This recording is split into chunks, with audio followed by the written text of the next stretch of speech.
And when I moved here when I was 20, I came as a kind of not student, but you come here. I was student back then in Russia. So you come in here, you work for summertime, right? That's what I did. But I decided to stay, and I was in North Carolina for a year, Right. and then I moved to Miami.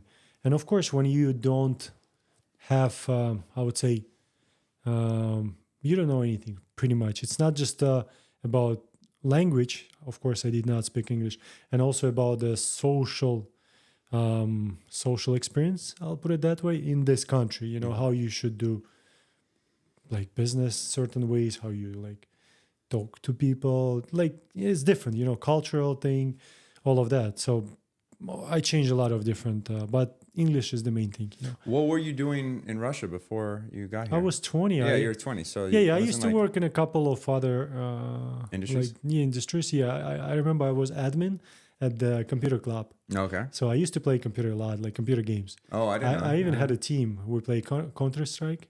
Yeah. Is that still big today? You know, I didn't play for 18 years. Since I yeah. moved here, Yeah. never, even once. But back then, It was I could massive. stay like day 10 hours, night 8 hours, and then day again. Like I was heavy on things. Yeah. That's funny because Counter-Strike, I didn't really play. I mean, I played it, but it wasn't like the game when I was growing up. It was but it was more computers, and I was more into like Xbox and, you know. But the point is that now it's so funny because so many people play video games, and now there's, you know, your parents would be like, man, you guys need to get a job or whatever. And now these kids are making millions of dollars playing Counter-Strike, playing Halo or whatever. I don't even know what people play nowadays because, you know, I'm so far removed. But I guess you get the point. That's funny, man. Yeah. But anyways, you transitioned. So I guess this would probably be a good segue because, you know, for my audience looking in the real estate side, a lot of people who kind of follow me, you know, they're looking into more real estate related topics. And so I think it was great to have you on the podcast because you have something unique in the sense that you started your own brokerage company. It's a boutique company. We kind of talked about how did that come about? Like what was the inspiration where you got here and you were like, hey, this is what I want to do. Did you try other things before then? You mean like which are like did you try other things before real estate and then you just settled on real estate? No, or? I tried a lot of different things. Yeah. You know, I used to work at a Papa John's, like flipping pizzas, making dough, retail stores. You know, Abercrombie and Fitch store, at the moving, construction, restaurants. Like first my job when I worked for someone was. At the restaurant in the W Hotel, Miami Beach. And I used to work there for a couple of years, like 2.5 something. Started as a busboy and then I was a waiter. And this is my last job. And then I have heard about real estate from one of my colleagues. He was saying his auntie used to do real estate and it was booming back then. It was 2012, I think. Yeah. 2012. Yeah. And then I heard from someone else. Yeah. Then I've heard from someone else. You don't need to have how to say that. You don't need to go to 2 years education, right? Just pass exam, 63 hours, and then you can work. That's it. So that's what I did pretty much. Yeah. Hot topic on that. Yeah. Do you think that the exam should be more difficult? You think that the barrier of entry to become a real estate agent is so low that I would say like personally, I tried to pass exam 6 times, 5 or 6 times exactly. Really? Okay. But it was more. I'm the type of person. If I'm it trying wasn't your first language though, right? So, Russian. Yeah. No, it so I'm wasn't your Russian, first and language. I guess one is the language, second mentality. Yeah. When you do test, and from my brain, I see this is correct answer, because even like when I'm talking to you right now in my language, you put words in the opposite way, you know, and so it's just a different way of saying some kind of phrases. But anyway, for sure it has to be harder, even though I try to pass 5-6 times. My opinion has to be at least twice harder, maybe 3 times. That is going to filter some of the people who are shouldn't be in the real estate. There's plenty of people. There's plenty of people that we probably both know, and just dealing with other people. Yeah, sometimes in this crazy real estate world of being a real estate agent, you sometimes feel like you're doing both sides of the job. And our clients won't know that because ultimately at the end of the day, us as real estate agents, when we're brokering a deal, our job is to make our clients feel like it was seamless. But behind the scenes, like we're putting out fires, things are falling apart. The deal is about not to happen. And so it's just all these different things that we make happen. And it's so much more difficult if the other person on the other side of the transaction does not know what they're doing. Yeah, it's not helping. It's not helping, right? And then not only are you doing your job, but you're doing their job. I'm not sure if it should be harder because I don't think that the test for a lot of people was hard enough. I thought it was easy. But maybe I'm just a good test taker. But I do think that you should have a year of shadowing somebody in the profession before you can become maybe a real estate agent. Because I think the test doesn't show you how to be a real estate. Like you passed the test. Yeah. Nothing that you used to learn to pass the test are you going to even apply to being a real estate agent. So I think maybe shadowing someone like you or someone like shadowing, or maybe to prove results. Let's put it that way, right? Yeah. It's just my thoughts. If you have a license and you don't produce, let's put it that way, you don't do any deals. Within 2 years, you didn't close any deal. For example, you're a new guy coming from from Venezuela, right? And I'm a new guy in town, right? And you met me somewhere on the street. I'm a realtor. I've never done any deals for past like a year or so or 2 years. And you're meeting me, you want to buy something for $2-3 million. And then I'm selling you that property and you think I'm professional, right? Because I have a real estate license and all of that. But we might have just a personal connection, personal touch, but I don't have any experience at all. And the chances that I will give you good service, they're not big, right? I'm not saying it's impossible. It's totally possible, right? Because everybody's different. Someone can dig into first transaction and be kind of grinding. But still, when you have more experience, it's much easier to work with that person and that person can be more professional. So, and sometimes I'm thinking maybe there's if there will be a way of showing that people are closing transaction, doesn't matter, rentals or maybe as a team, right? Or maybe as an individual person, but at least it's kind of same as the shadowing, as you said, right? That person getting experience, and this is one of the ways to show that person is active in the real estate. Yeah, it's kind of, I know that in law, you have to clerk. I don't know if it's a requirement, but a lot of attorneys clerk for other law firms. It would be similar to that where you would probably be part of a team, maybe as an intern for X amount of months or whatever. And then, you would have to prove, that person would have to sign off, like they prove results. They prove that that they understand what is required in order to be successful. Because you're right. Somebody could give you a $2 million deal because you have a relationship with them. It's a lot of money on the line for that person.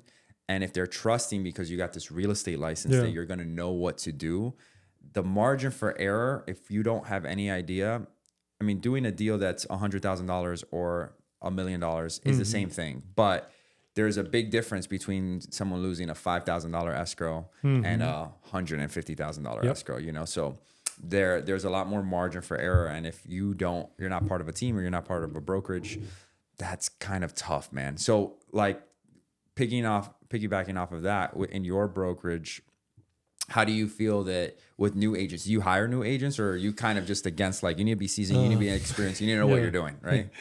I can tell you one of the first, to answer your question, I do hire, but I hire when I need it. Yeah. Okay. Only when I can give that person business, when I can make sure that he's gonna or she's gonna work hard. You know? So your brokerage is giving people leads. And, okay. That's and we make people work. I used to have 65 agents, probably 7 or 8 years ago, around that time. When I opened my brokerage first, I had a retail location. Everything was different retail on the first floor. And I've been hiring like pretty much everyone because I didn't have experience. Like, hey, everybody's welcome. And then I changed my strategy. Now I have not that many people. I do have guys like supporting staff, I guess how they call it here in the States, but other parts of the team, they do take care of the marketing, social media, and other things. So I do hire when I need someone. By the way, recently I have a guy, he called me yesterday, Russian guy, I think he was Russian. And and he asking me if I'm looking for new guys. I said, look, I I'm not really looking right now, but who knows? And we start conversation with him, and then maybe in the middle of the conversation or something, I said to him, also, of course, I was doing same time something on the phone, like texting or something. And I told him, look, I'm tired from you. But I said, like, in a way, look, I'm tired from you. You're talking a lot. So I like it. No, I told, that's my, people who knows me, they know, like, I can be direct, but it's not a bad thing. I told him, I'm tired of you. It comes from a good place. Yeah, I said, look, it's good for a salesperson, right? That you're talking a lot. I like it. Let's meet tomorrow and let's talk more. And then I told him again, because I've heard he got lost, because I killed his vibe, I guess. And also he did not expect it to hurt, something like that. And I said again, look, just to make sure you understand, the way I told you I'm tired of you, it was a compliment, because for salesperson, you're really good. Because that's from the persistent, from the first conversation, you're talking a lot. I like it. And I liked it, even though I told him I'm not hiring anyone. Mm-hmm. And then I told him, let's call me today and let's meet and we'll see. Maybe something is going to work out. Mm-hmm. He sent me a message today. Dennis, thank you very much. But there's another company that invite me, like a big company, to join. And he's thinking this is the best for him as a starter. I'm thinking, I didn't answer. I just said, okay, like, good afternoon. Okay. Yeah. But I'm thinking to myself, here's the situation. New guy contacting me, right? The one who's not looking for agents, but the one who really can give him great boost, like a boost, like give him education, leads, and I'll be on top. I usually on top of my guys. It's not just I hire someone and that's it. We're like working hard. And I told him something that his ego, we all have ego, right? Didn't like. And then opposite, he found a big company that told him what he likes to hear, right? They probably told him, look, you will make it. You're a great person, blah, blah, blah. And he decided to choose that company. No, there's a lot to learn from that, because I agree. I think from that scenario, his ego got the best of him. And if you're going to get into sales, which is what real estate ultimately is, real estate is a combination of obviously selling and being a salesperson, but also being a business owner. And most people don't understand that you're really building a brand, you're building a business, and you're kind of wearing a ton of hats between marketing, between selling, between systems and operations, and all these other things that you have to understand and learn. But on top of that, if you go out there and you can't take rejection, it's going to be a very, very long day for you, man. And so if I understand what you're saying and the banter, and I also consider myself, I have a lot of those issues too with other people, in the sense that I'm very sarcastic. Mm-hmm. So I'll say something that comes off sarcastic to somebody, I do know. But they'll take it more like, offensive, right? And I'm more about banter and just joking and things like that. That's kind of how I build rapport with my team. And so I've noticed that my team, the people who gravitate towards my team, are people who like speak that language, that also are not so triggered maybe or offensive. They have thick skin is probably the best way to say it. And I like that. I like that about salespeople, because you need to have thick skin, man. You're gonna get 10 no's before you get a yes. And even very experienced salespeople are gonna get maybe, I don't know, 5 no's before they get a yes. Their closing ratio is not going to be ridiculously over 30%. Like a good salesperson is going to close 20 to 30% of what comes in. And, so you have to get comfortable with being, rejected and constantly saying no.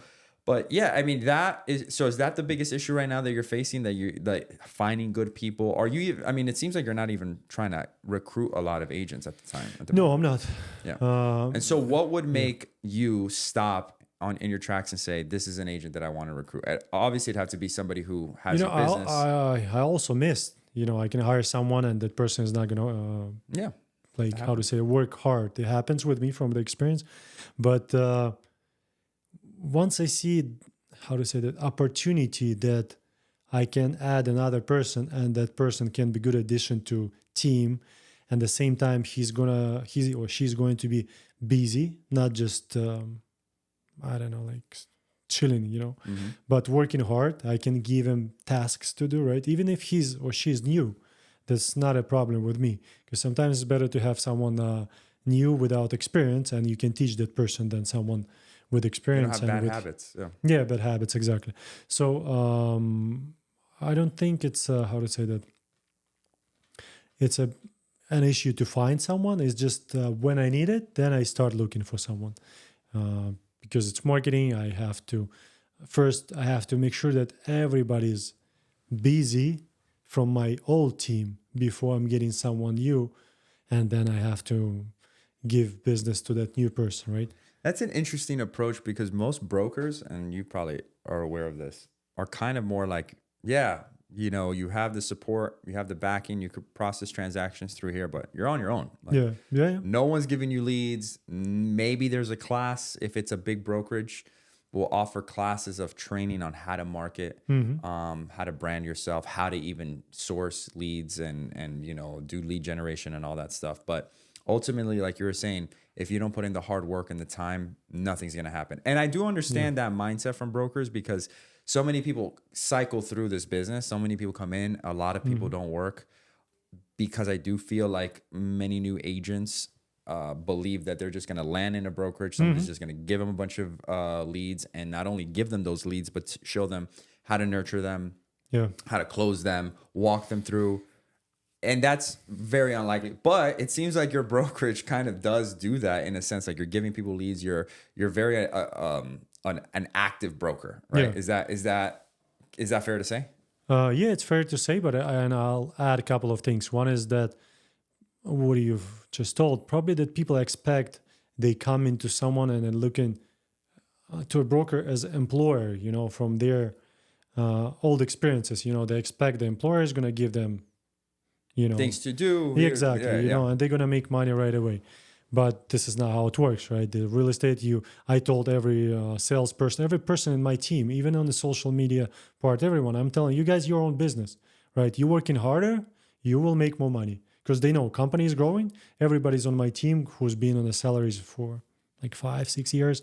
They're making more and more money year over year. This is, I think, how it should be. If the company is growing, Everyone they should have be to compensated, exactly. And going back, you saying that I'm giving them business to new guys. Yeah, but I'm giving them business, but at the same time, I'm making them earn that business. It's not just he's coming to me and okay, here's a $1 million lead or 2 million. I tell them upfront, look, you have to first prove yourself. I'm not going to give you a sale for $1 million or $2 or $5 million. If you're a new guy, you don't have any experience. First, you're going to do rentals. Then we're going to give you something for $500,000. You will do that. And if we see that you're okay with that, you shadow someone, right? And then that person is going to pick up. Plus, they have to prospect. They do calls. If I see that people have free time, we try to make sure that they're not going to have free time. Because in real estate, your first year or years, you have to use grind. To grind. You have to wake up, work, go sleep, wake up, work. That's how it is. I was having this conversation yesterday with somebody at the office and look, I'm not a broker, but I do manage a team. I have several agents that are under my tutelage, if you will. I don't know what other word to say, but they're my mentees. I try to mentor them.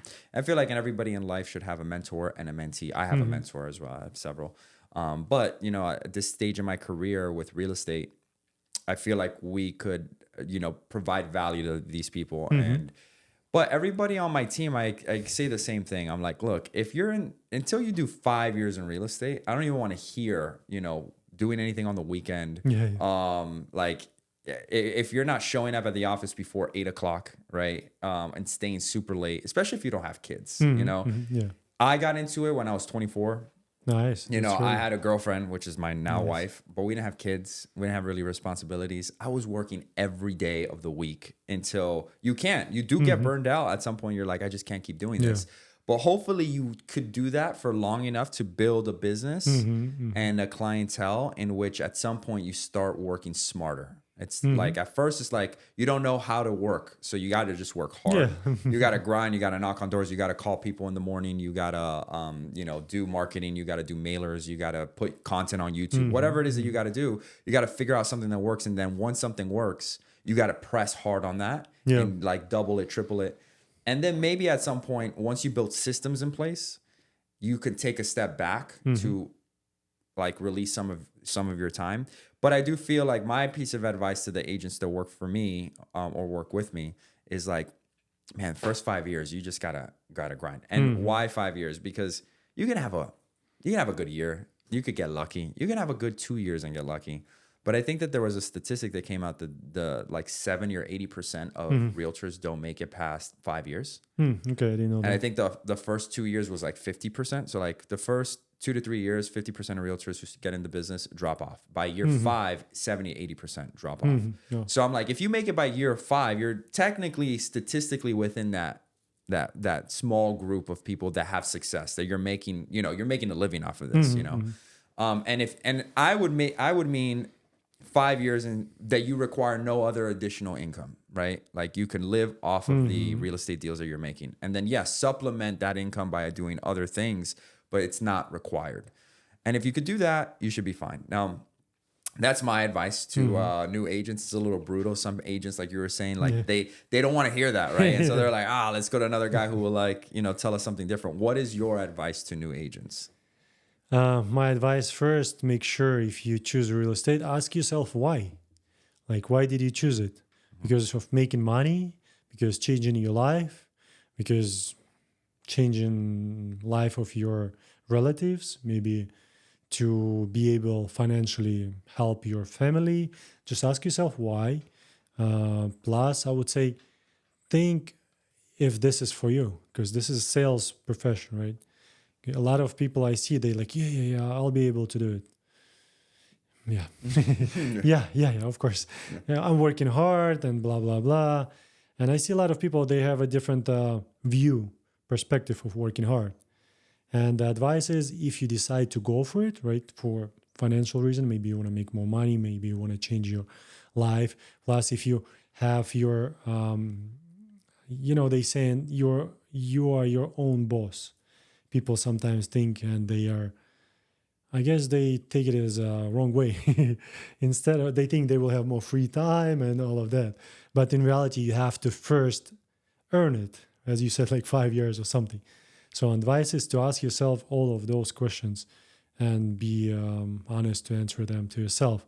And then put a lot of time and not giving up. No matter what, not giving up. Find a way how it's going to work. Just find a way, no matter what. Like, find a way. Work a lot and find a way. Because if someone have done it, I'm from Russia, as you know. I always say I'm not the smart guy. That's reality. I'm not the smart. I think the smartest guy is different people. I'm just the one who put a lot of effort, right? And I just never give up. I've been pushing. And some people, some people used to tell me, even like marketing guys, I remember I used to first start my digital advertising with one company. And guy, he used to work for that company. After a certain period of time, he told me, hey, Dennis, I'm leaving that. I'm not working with that company anymore because this thing is not working. They couldn't produce leads for us. And I was keep pushing to try and figure out what's wrong. And eventually I found a way. It took time. Of course, it takes patience, time, but you have to. It's funny. You had more belief in the marketing than than the marketing team had in their marketing. It's like, don't know. You guys can do it. You guys can figure it out. Yeah. No, you're right. And you said something super important and I think valuable, which is redefine what it means to work hard. And everyone's definition of working hard is so different. And I think that because working hard is not a guarantee that you're going to have success. And I think the reason why it's not is because what you consider working hard may not be what the market requires, right? And the market may require a crazy amount of work that you are not willing to give. I think the first thing an agent should do is understand what is that market requirement, right? Because I just said 5 years is like maybe the beginning when you start to think that I'm going to take a day off. I started taking Sundays off, one day out of the week when I got to year 5. I'm on year 11. I still only take Sundays off. I haven't earned an additional day off, right? And I still work 14 hours a day, Monday through Saturday. And so now I'm at a point in my career where I don't have to do that. Now Saturday I have a kid. And so Saturdays now is more family time. So I'll mix work and play. Like, you know, maybe I'll have a meeting in the morning with a client, a few showings or a listing appointment. Then I'm having lunch with my family, go to a park, whatever. And then maybe at night I'm sending some contracts out. So it's constantly, where before Saturday was only just work. So yeah, there are times where you would have to shift a little bit of, depending on your lifestyle and things like that. That's what I'm saying. If you have no kids, it's so much easier. If you have kids, obviously you have to figure that out too. But yeah, your definition of working hard is so pivotal to your success as a real estate agent, and understanding like, man, real estate agents and entrepreneurs, like I love that quote that says like, we changed a 9 to 5 for a 5 to 9, which is a 5 a.m. to a 9 p.m. So when you say you're your own boss, you don't have more time. If anything, you have less time, because being a boss means that you're going to be the first one in, the last one out, and the last one to get paid. You know this. You run a brokerage. I run a business too, and my employees have to get paid first before I ever make a dollar, right? And because you know I signed up. No for matter this. if you make dollar or not, they still have to get paid. Right? Exactly right. Yeah, it's coming out of somewhere. Is it coming out of the business, or is it coming out of your savings, or is it coming out of another business? Business lines or something like that. Right? Yeah, and that's when, you know, my property management company, when we were building it, I was funding that from my real estate business, right? So I was like luckily doing very well on the real estate side and selling a lot of real estate. And I opened this and I had to hire a few people because I just didn't have the time. And I'm sure you're aware of this. Like when you open up your brokerage, a lot of that is I'm funding this out of my own pocket, just this pure belief that it's going to turn into something. And then eventually it does. But then payroll gets higher and expenses get higher. And then, you know, you're just constantly trying to take that risk. Yeah, you take that risk. But you're right, man. Some people come in with that employee mindset. And if you have that mindset, it's not going to work out. Yeah. Look, I just remember one example. One of the recent girls, she asked me if she can join us. Plus, she asked me if I can pay her like kind of base salary. And I didn't want to do it, but I decided, okay, let's give her a try. She was a young one. But I saw she kind of not focused on things, right? But I still kind of out of my, I would say, good intentions, decide to try. And I was... hire her, and then I was talking to her because she was kind of, how to say that, she was lost like a lost soul, you know, because she was 25 or something like that, having an issue with she gained some weight, you know. I saw she needs some help, and her parents out of country. And I said, look, I can't hire you, I can help you, but you need to listen to me and do what I tell you. Unfortunately, she didn't. That's why she didn't last long with us, because I said, it's not just me, it's my team. If my team see that someone is not working, that person is not going to work. But what I was about to say, I asked her, how do you advertise yourself? Like, you use Craigslist? I told her about it. And then I asked, did you post anything there? She's like, yeah, I post. I asked, how many ads? And she said, 2, 3, or 5. I'm like, what? And back to my first year, what I was doing, I don't remember exact time, but probably like first 10 years of doing business, I used to wake up at sunrise. Sometimes it's 6, sometimes 6:30, sometimes it's 7, sometimes even before sunrise. It's just my thing. I used to wake up early and exercise, sometimes 5:30. And the first 5 hours, it was a gym. And then 5 hours from 7 to 12, I used to post ads on a Craigslist.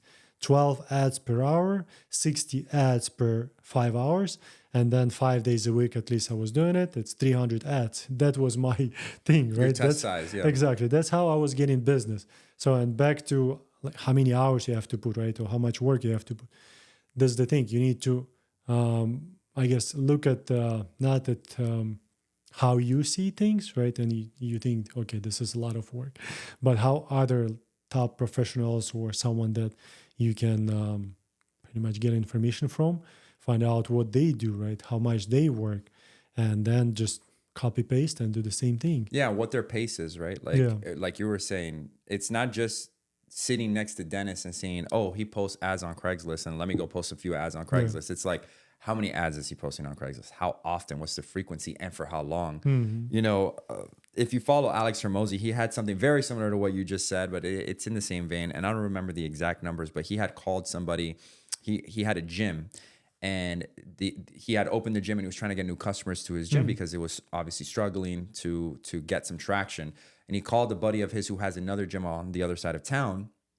who has a very successful gym. And he was asking him, hey, what do you do to get customers? And he's like, oh, that's easy. Just create these mailers and then you just send them out to the community and, you'll start picking up some people and then they'll come. He's like, okay, great, no problem. So he forgot what the exact number is, but Alex was saying that he did like 5,000 mailers, right? So, and then after he did the 5,000 mailers, nothing happened. So he called his friend and was like a little frustrated, and clearly he's like, I spent all this money. And the guy was like, oh, that's so weird. It should definitely work. How many did you try? He's like, 5,000. He goes, like a day? He's like, no, in total. He's like, oh, we don't test under like 50,000. Like 50,000 is our test size. And you're doing 5,000 as like the total. Like after we test something for 50,000, then we'll double it or triple it. And I think he learned that sometimes you're doing the right thing. You're just not doing enough of the right thing. So you're like, that person was probably onto something doing the Craigslist ads, but didn't do it enough and for long enough for it to work. Because you could also do 60 ads in one day and be like, oh, it didn't work. It has to be consistent. Once you get results. Well, like this YouTube channel, when I got started, I think I told my wife and a friend, I was like, I'm going to do a channel, one video a week for a full year. That was my commitment, right? Which to me didn't seem like a lot. I'm like, that's 52 videos for in 1 year. And I remember the question that when I told my friend, she was like, for a whole year, like what happens if you don't get anything the first 4 months or whatever? And I'm like, it doesn't matter. Like if nobody calls me, I'm doing one video a week for the whole year. And then on year one, I'll decide if I want to do it again, just depending. And, I just stuck to that regardless of what the result was. I'm like, I know that it works. I know people do it and it obviously works. And now obviously I get a ton of leads from the YouTube channel. People are always emailing me and calling me just like, hey, I've been following you around. And that's been happening for the last few years. And again, it's a small channel. There's nothing like anything crazy about my channel, but I think it's just if you do it for a specific amount of time, long enough, consistently enough, you will gain traction. And then obviously you just have to build on that traction. And then the smart thing to do is like, if it worked with one video a week, well, let's do 3 videos a week, right? Or 5 videos a week. It's obviously going to work. And then it's just trying to reverse engineer to see like how that's even going to happen. But yeah, no, I think that there's a lot. Hopefully if there's any new agents watching this, they'll understand like, man, like I'm also very harsh too. Like I'd rather if it's for you before you dive into spending all this time, energy, and effort. And I'm like, look, this is what it's going to take. If you have that personality, you're going to do great. If you have that personality, like the second somebody asks for a salary, I'm like, you're not gonna make it. Because real salespeople don't like salaries. They're like, I'll make what's the commission? What's the split? Because I can make far more money just figuring it out, right? Just the commission, because I'm going to bring you something. I just need to know how much of that am I going to keep? That was my question. It wasn't the salary. It's like, how much of my money are you going to keep, right? Because I know I'm going to bring something in somehow. I don't know how, but I'm going to figure it out, So if you come in with that mentality, I think it's going to be a little tough. But if you're that person watching right now and you're like, yeah, no, that's me. Like I could figure that out. I know that like you just give me the opportunity. I'm going to be resourceful is probably the best word. I'm going to figure it out. I don't know what to do now, but I'm willing to learn, research, and put in the time. Yeah, you're going to be fine. Cool. So a couple of quick things I want to talk to you about, because I know you and I were chatting before, and one of the really cool things that kind of stuck out was that you did, and I know you spoke about this on a different podcast and everything, but you did a transaction with crypto, right? Yeah. Is that still something you're doing? Like, you get a lot of crypto people? Yeah, we do. Now, your team does, or just you? I mean, my team, me, is the same thing pretty much. Yeah. Okay, you guys It's just I'm getting clients. Sometimes I can show properties myself. Sometimes I just have other agents. We work as a team. But explain to me how this crypto thing worked. Like, how did that happen? Because crypto's coming back. Like now, all these crypto millionaires are coming back. And so I'm sure crypto is going to be more prominent in the purchasing of real estate. So how did that happen? It was last transaction we did so far, maybe, I don't know, more than, I guess, already 40 million, maybe 10, 15 different transactions. And the last one was St. Regis. It's a 2-bedroom unit, 5.5 million purchase price. And they signed a contract. And you represented the buyer, or you represented the buyer? Yeah, okay. It's a new development. And pretty much how it works, right? There's 2 ways. One way is when the buyer send crypto to seller from wallet to wallet, right? But in reality, not everybody wants to accept it, because you need, what are you going to do with that crypto, right? Unless you are how to say, the crypto enthusiast, right? And you want to hold Bitcoin if they're going to send you Bitcoin. But it not happen often. You want to buy with that money, you want to use it somewhere else, right? As a seller, you want to reinvest it somewhere, maybe buy something, who knows? So you need conversion from crypto to US dollars. There is companies, they do help you with the conversion from crypto to US dollars. So same transaction as the regular transaction, but there's another company involved that convert crypto to US dollars. So it would still be written as a normal contract. You're getting this amount of cash, right? That's the cash value. And we're depositing in an escrow, let's say, whatever, $25,000. We're not saying Bitcoin, amount of Bitcoin. It's not like we're giving you one Bitcoin or half of a Bitcoin. We're giving you $25,000, $50,000 as the earnest money deposit. And then we're going to come in at, do our inspections, everything like that. And we're going to close at this. So you have the buyer and the seller, the title company, right? That's going to obviously oversee the conveyance documents. And then you bring in this third party company that you're telling them, I need $50,000 of crypto in cash. And they're like, great, send me the money. I will convert it. I'll send that money to the title company, and then you guys just continue it's like as a normal transaction. Settlement company. So pretty much they help you with the conversion from crypto to dollars, and then they send it to escrow company of the attorney. That's so interesting. Yeah. I mean, now that you explain it, it makes a lot more sense. I thought it was like this more convoluted, complicated, like what you were saying. I was thinking like wallet to wallet. Is the title companies now holding the Bitcoin in a wallet and then doing the same thing? But no, it makes sense. Like things are always complicated until you have done it once, and then you look, okay. And do you feel like you're getting more crypto people now? Now I guess not. Compared to a couple of years, maybe not that, but no, I think we're kind of on the same pace, looking at our transaction. We did the last one I told you at the St. Regis.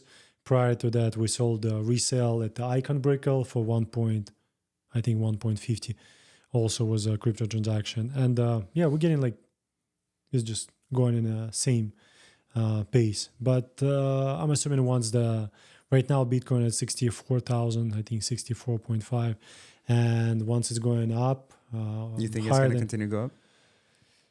It's like a real estate. If a client is going to ask you, do you think it's going to go up? Yeah, that's true. Eventually. So the same thing, right? Yeah. So I'm in the crypto. To be honest, I hold. Hold. All right. Of course. And it's just a matter of time, right? It's just a matter of time. You're holding it if you patient enough. Of course, if you don't buy, my first experience was buy high, sell low. That's what I did. Yeah. And I learned the experience in 2017, 18, and then I didn't do anything. In 21, I had a friend of mine and he was in crypto. And I I guess the crypto is still there, know. And I decided to learn more about it. And I invested a very, very little. I feel like real estate investors in general are very risk adverse. And which is crazy because we invest in real estate and some people think real estate is risky. But I think, like you were saying, if you know what you're doing, and everything's confusing until you understand it, obviously until you first start researching it, which it is, and doing real estate, full time as you and I do, and all different facets of real estate, you being a broker and an agent and obviously training people and doing crypto transactions. So you're getting a lot of experience from different facets of the real estate world. Me too. Like we're investing, we're doing management, we're obviously selling properties. So we see it. And then investing, when I'm presented with the two, even though technically maybe there's a higher return on crypto, or there could be, I still go back to what you just go back to what you know. You're like, I got this money available. Am I going to invest this 100K here, or am I going to invest 100K here? Right. Well, then, But if you do that, and that, if you have a to put in the real estate, stock, and the crypto, maybe some other business. Plus, I can tell you from just my experience, there's a guy, I'm not going to mention your name, but he knows if he's going to watch it. So I met him maybe a month ago. I've heard about him, probably 2-3 months ago, first time. He's in crypto. He does have mining farms, big ones here in Texas, somewhere else. And I met him first time. Very nice guy. I've heard about him before a couple of times from common friends. And then I went to crypto conference in, what do you call it? Denver, ETH Denver. So I went there. I went there. I met him again, and we started conversation. He's like, "Oh, by the way, I'm looking for a house." Okay. you're probably working with someone already. I understood that from his conversation. I said, that's okay. If you need help, let me know. Because sometimes you can see if, that person been working with someone or not. He said, yeah, we've been working with someone, but we're open to try with someone else. And today we sent in an offer for $1,020,000 for him to buy property. So my point is, right, crypto, and I went to conference and open up doors. Exactly. You have new people, new connection, maybe a new, how to say that, new experiences, new knowledge, right, that you might and can use in your business and real estate as well. Because if you are flexible in your mind and you open to new things, then chances you will be, I would say, more successful, maybe, if it's the right word, right? Or maybe more ahead of someone else. They are much, much higher, because if with the content, right, the same thing. I started content maybe 6 years ago doing videos. Firstly, it was for Russian channel. And you had a Russian YouTube channel? channel? Like 6 years ago. And I've been doing videos as well, like once a week.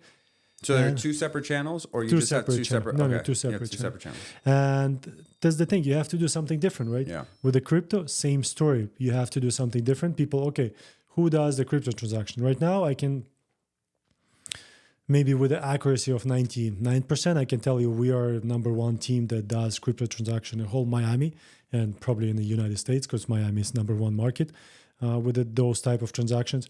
And if someone wants to buy with the crypto, they usually Google, do research, and if they see the company. Pop up. Exactly.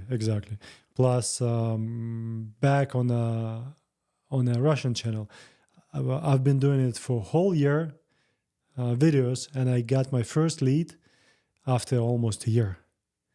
And I closed transaction at, I think it was Armani building, 2 million, 2.4, 2.3, so it's 60 something thousand.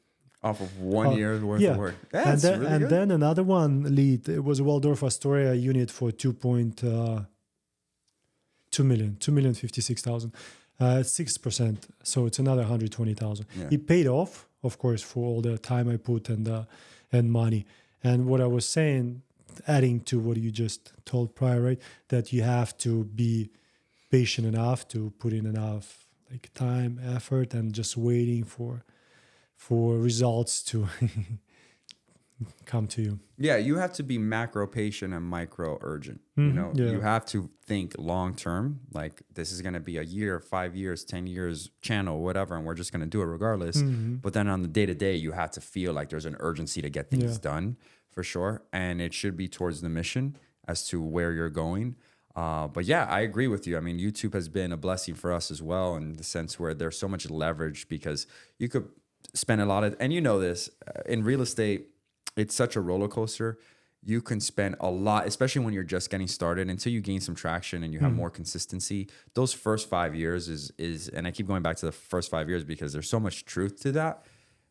You're experienced enough, but there's a lot of people with a ton more experience, and you're probably still just trying to figure out where do you fit in the niches of real estate. Yeah. But there's so much up and down inconsistency with the income. You may have a great month, and then you may have 3 months where you're getting properties under contract and they're taking a while to close, and extensions and all these things. So you have to kind of go through that.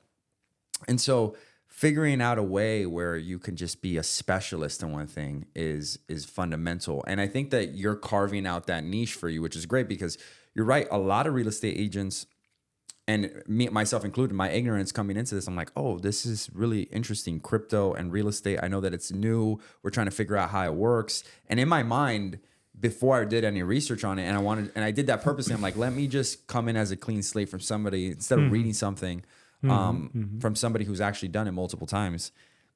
I realized, oh, it's not as complicated as you think. It really is actually quite simple and simplistic. And I think a lot of agents, because they feel that it's more complicated, they're not marketing themselves, which means you have a blue ocean. There's a bunch of people that you're not competing with. There's also crypto people that have all this money that want to buy real estate. They themselves probably think, man, how do I buy real estate with crypto? It's probably a little complicated. And then and you come in and you're like, no, it's super simple. I've done it like this. Let's get together. And so you become the crypto guy, like for real estate, which is great. And it's actually something that, you know, other people should look into if you have the interest of crypto. And I think you had that background already. You were kind of already interested in it anyway. So I wouldn't say like a background, but I just try new things. Yeah. First time I tried with the crypto in 2018, Aston Martin in the downtown area, they were pre-selling the units back then.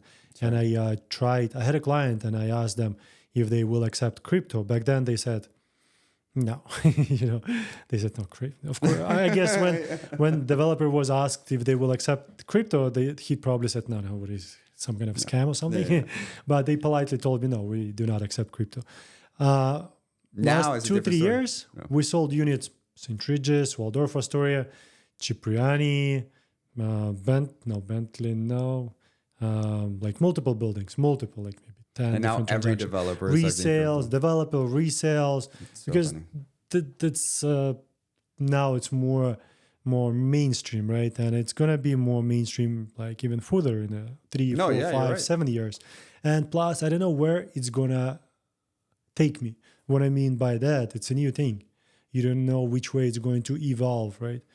I don't know. Like I always give as example when I used to play in the Counter-Strike in the computer club back in 2000, probably 4, 3.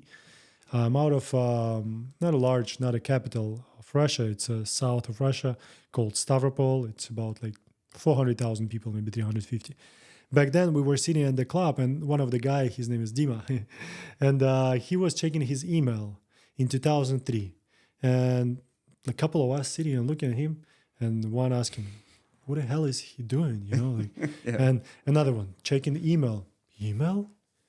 We're like cavemen. Like, email? What is email? Like, what for? Like, we couldn't put those things in our heads. And the same thing. And now you see how it's different now with the email and everything. And you from the phone. Even my father, when he comes here, now he kind of used to it. But before, like, why are you sitting on that computer all the time? And the phone, he didn't understand that I'm making money out of it, right? They thought the internet was going to be a fad. They were saying that the internet was just going to, you know, nothing will ever beat, you know, being there in person or whatever. And yeah, it's funny because clearly, I'm fully aware that crypto's here to stay. It's just such an interesting thing where the two worlds didn't really collide until rather recently. And I think that there's a lot of opportunity for agents who, myself included, like I'm interested in crypto. Obviously, there's only so much bandwidth in a day that you can devote to learning new things, and usually you kind of devote it to things in your industry.